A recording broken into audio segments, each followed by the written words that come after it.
Alright guys, so I finished up my M16A2 clone that I posted. I posted a video on the receiver that I got last week, and I wanted to show off the build now that it's completely done.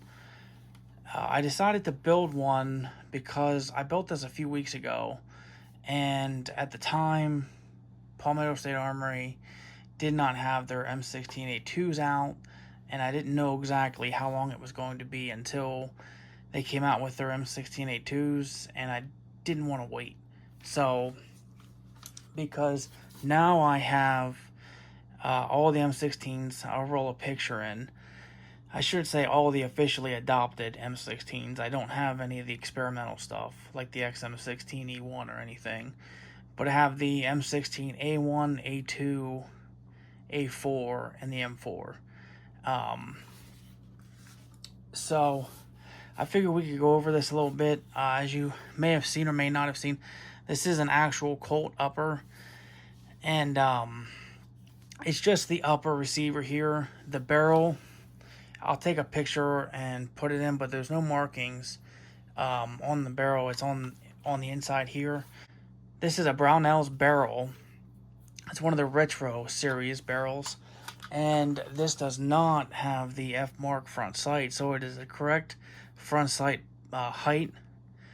This also has the M16 rifle extensions inside the chamber.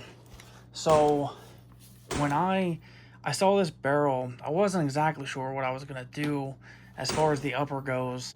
I was thinking about ordering a complete upper from Fulton Armory, but just the upper alone with the barrel would have been, I think it was like $1,100.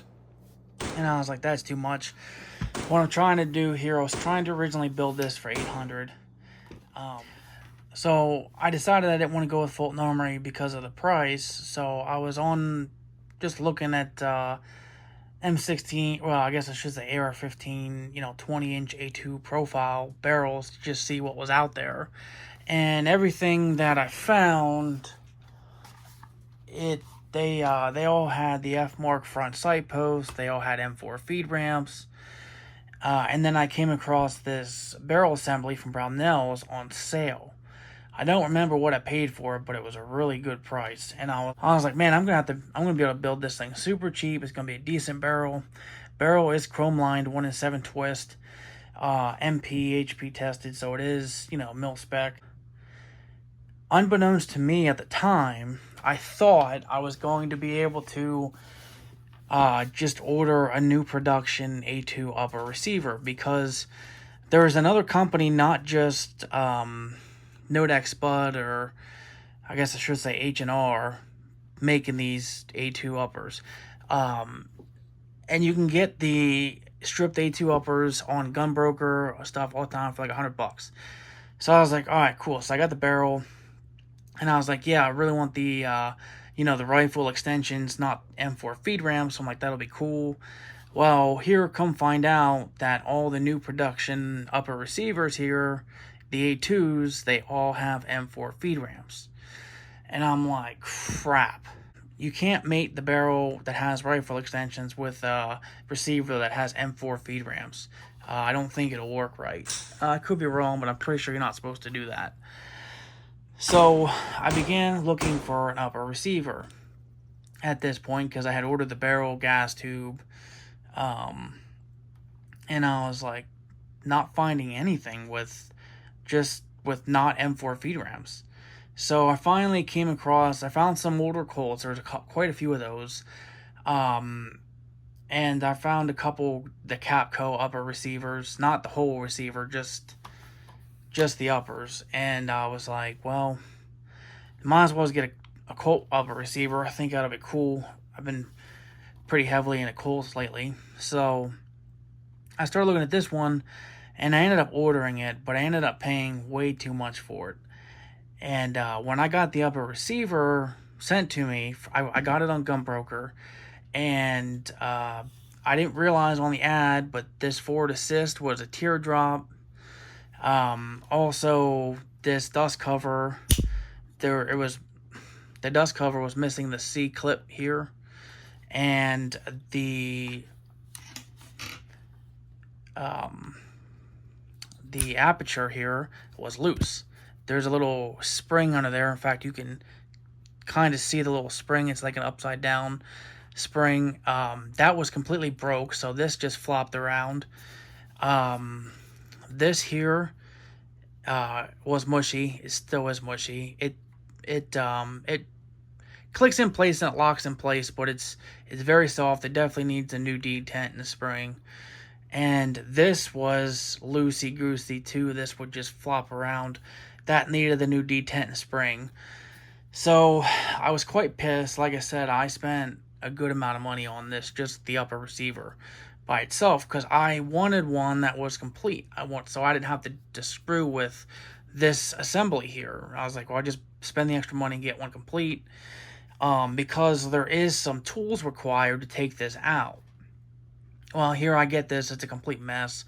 So I'm like, all right. So what I did was I was like, I thought about sending it back. I was like, no, I already have it. It's a cold uppers. Let me just fix it. So what I did was I have a Colt carry handle detachable, and I basically stripped the detachable carry handle, and I took all the guts out of that and put it in here. Now I didn't mess with the elevation here. I left that go because, like I said, you need a special tool to get into the spring in here. I didn't want to buy that, even though it wasn't expensive, but I was in a hurry because I'm an impatient son of a gun. But what I did was I took this spring here. I kept this as the original aperture, but I took the spring that goes in there out of the Colt carry handle, and I took this knob here and the spring and the detent for this knob, and I moved it all over to here. I put that in, and it works perfectly. Even though this is a little mushy and not as positive as I'd like, it does not move under recoil. I did shoot this, and it holds 0. So as long as it holds 0, I'm going to keep it like this. Maybe at some point I'll buy the correct tools and take it apart, take this disc out and replace the spring.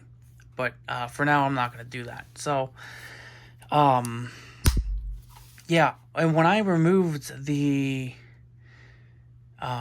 port door hinge here, there was something wrong with it. I had to put a new port door hinge in. So basically, I got screwed on Gunbroker. That's just how it is. It happens sometimes. But anyway, so I got in the upper, and I'll put pictures in of all the parts all together. And then I installed the barrel myself. It's pretty easy if you've never done it. I personally tried to avoid it just because, but sometimes for projects like this, it's just easier to do it yourself. So I got all that together, and I got a surplus stock set here. This is surplus. I put a cleaning kit inside here. This is the stock set all came in. All the pieces came together. This is surplus as well. And then obviously the handguards are surplus. So I put everything together. The lower parts kit in here is a PSA lower parts kit.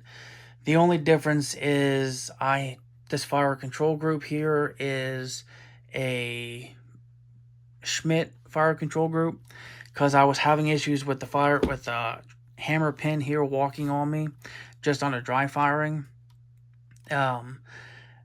And I took the fire control group out. I put it back in because a lot of times when you have pins walking, it's because you installed the trigger wrong, and the springs just aren't holding enough tension on the hammer pin or the trigger pin. But that wasn't the case. It was still walking. So I watched a couple of videos on YouTube and came to the conclusion that it is the J-spring. I'll put a picture in. The J-spring inside the hammer. So I just bought a Schmidt trigger fire control group, and it fixed everything. So it wasn't the receiver. It's almost never the receiver. I mean, I've seen a couple of videos on people I've seen a couple of videos on YouTube where people claim it's the receiver, but I don't know, maybe it is. But anytime I've ever had walking pins, it's always been a spring issue. So the other thing I did was I picked up this sling here. I think I have a picture of the package this came in. This was Came in a package from eBay and had the cage coat on it. This is a legit GI sling. The other thing I did was I picked up another surplus M8 bayonet. The M16A2 replaced the M16A1 in 1983, and the M9 bayonet wasn't adopted till 1984. So this is technically correct. In fact, these bayonets were used in all the way up to Operation Iraqi Freedom. So this is technically correct, although the bayonet specifically for the A2 would be the M9. But for whatever reason, the M9 bayonets are super expensive. They're like $150 for the cheapest GI one I can find, and I think I paid $80 for this. I got my other M8 bayonet new in wrapper for $80. This one's surplus, but that's okay. So, yeah. So also I wanted to show you this here. I think somebody had dicked with this upper, and this was another thing I just forgot to mention it. You see all the hit marks here? Looks like somebody took a punch to it or something. You see those? I don't know what caused that. I guess somebody tried to take this roll pin out to fix the rear sight or something and didn't know how to do it, or I'm not sure. But I wanted to note those marks there. So I'm not sure if this is a surplus upper receiver. I don't think it is. I think this is just a Colt, like, civilian A2 upper receiver. Not that it matters, but I don't think this is a genuine, like, issued Colt A2 upper. It's too nice. It's in too good a shape for that. So, the charging handle and bolt carrier group, actually, this might be a Colt charging handle. I don't know. I have like a million of these GI charging handles laying around. Okay, not a million, but I got a bunch. And then this bolt carrier group, I just put in, it's a PSA Flags of Freedom, Flags of Our Fathers. It's a micro best bolt. That's all that really matters. So I don't know the exact name of it, but it's a micro best bolt carrier group, and I prefer them over Toolcraft or anyone else. So if you have any questions or comments, feel free to leave them below.